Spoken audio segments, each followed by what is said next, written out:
안녕하세요. 이번 주도 지난주에 이어서 재산표 도입을 하면 어떤 결과를 얻는지 조금 설명드리겠습니다. 우선 두 가지에서도 원격 관리가 된다.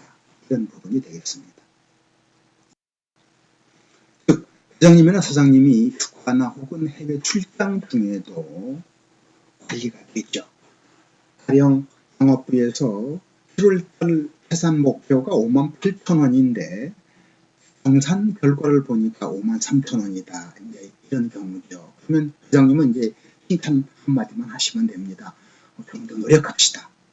그냥 제조 1팀의 경우는 목표치가 45,000원인데 48,000원을 됐으면 아주 화이팅, 그리고 목표치 우리 상향 조정합시다. 이 수치만 지정해주면 됩니다.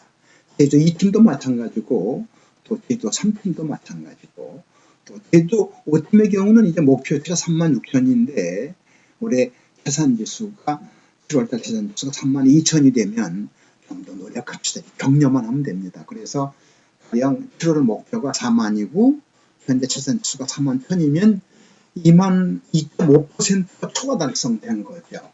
수치만 기억하고 있으면 됩니다. 보고만 받으면 되는 거죠.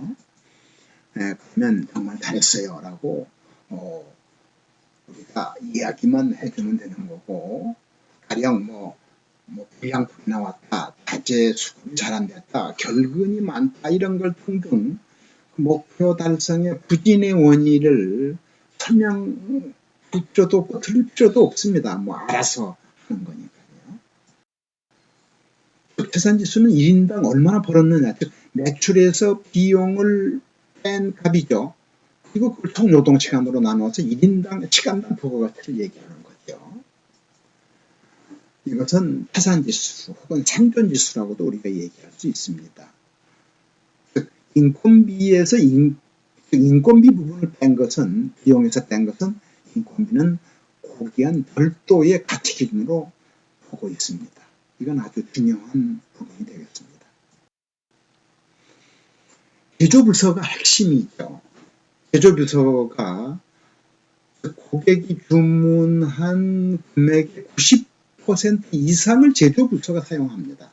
원자재, 부자재 구매, 수도 광열비, 감가상각, 회계 모든 그 재산을 관리하는 부서가 바로 제조부서가 됩니다. 그래서 제조부서 임직원의 마음 관리를 어떻게 하느냐, 그게 핵심입니다. 이것은 제가 2012년도 한국은행 기업 경영 분석 자료를 봐도 그렇습니다.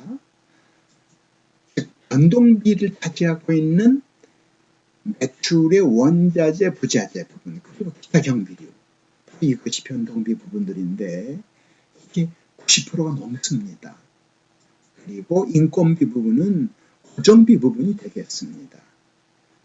매출에서 원자재 및 제조 경비가 90%이므로 제조 부분이 이게 핵심에 있다.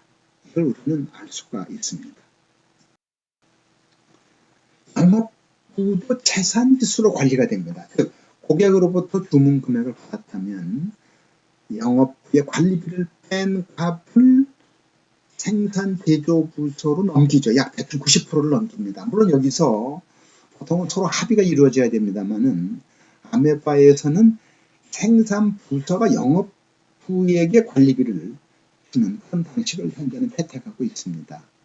그래서 영업부 직원이 고객을 방문하든 어디 가서 속된 말로 땡땡이를 치든 과다한 접대비를 쓰든 그건 해산지수가 관리하고 있기 때문에 스스로 판단합니다. 그러한 방식을 선택을 하죠. 가령 해산지수가 잘못됐다고 이제 다음과 같이 얘기를 합니다. 인원을 늘려주세요. 장비를 더 사주세요. 야근을 해야 합니다. 그건 자네가 알아서 하게나 하면 됩니다. 그리고 사장님이나 회장님이 관리할 부분은 그거죠. 2014년도 1월 달에 우리가 해산지수 평균이 46,000이었는데 7월 현재 51,500원이 됐습니다. 그러면 2014년 또 우리 목표는 53,000원입니다. 이렇게 알아서 하면 됩니다. 그러면 가장 먼저 해야 할 일은 우리 회사의 태산지수는 얼마일까요? 라고 하는 부분입니다. 제가 이것은 얼마 전 회수에 알려드렸습니다.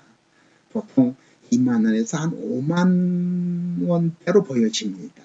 물론 회사마다 차이는 있죠. 그것은 근본적으로 비밀로 유지가 된다는 것도 여러분들이 알아두실 필요성이 있습니다. 자, 그렇다면 태산지수는 현금 흐름이죠. 이런 것을 여러분들이 여쭤볼 수가 있습니다. 오늘 몇 개 만들었어요? 오늘 불량률이 몇 ppm입니까? 또 지금 만들고 있는 것들 언제쯤 납품합니까? 또 원자재나 부자재 얼마에 구입했어요? 이런 거 물어보실 필요가 없습니다. 그냥 이렇게 물어보시면 됩니다. 오늘 태산지수가 얼마인가? 이것만 물어보면 됩니다. 그러니까 얼마나 간결합니까? 또 보통은 우리가 이제 회사가 적자로 돌아선다든지 아니면 이익이 나지 않을 경우는 가장 많이 쓰는 말이죠. 아껴 쓰세요. 뭐 우리 먹을잔을 씁시다. 혹은 경제를 아껴 씁시다. 이럴 필요도 없습니다. 그냥 먹을 잔이 필요하면 자기가 알아서 먹을 잔을 가지고 다닙니다. 이 달 혁신을 일으킬 때 히나모리 회장이 뭐 아껴 쓰세요 이런 얘기를 많이 해야 된다라고 많은 사람들이 얘기했습니다. 근데 그 필요 없다고 그랬습니다. 어느 정도 혁신운동이 벌어졌을 때 달에 파이로트들은 먹을 잔을 들고 다녔고 쓰던 걸레를 들고 다녔다. 이런 것들이 보고서에 나옵니다. 스스로 알아서 합니다. 시간을 아껴 써라. 그럴 필요 없습니다.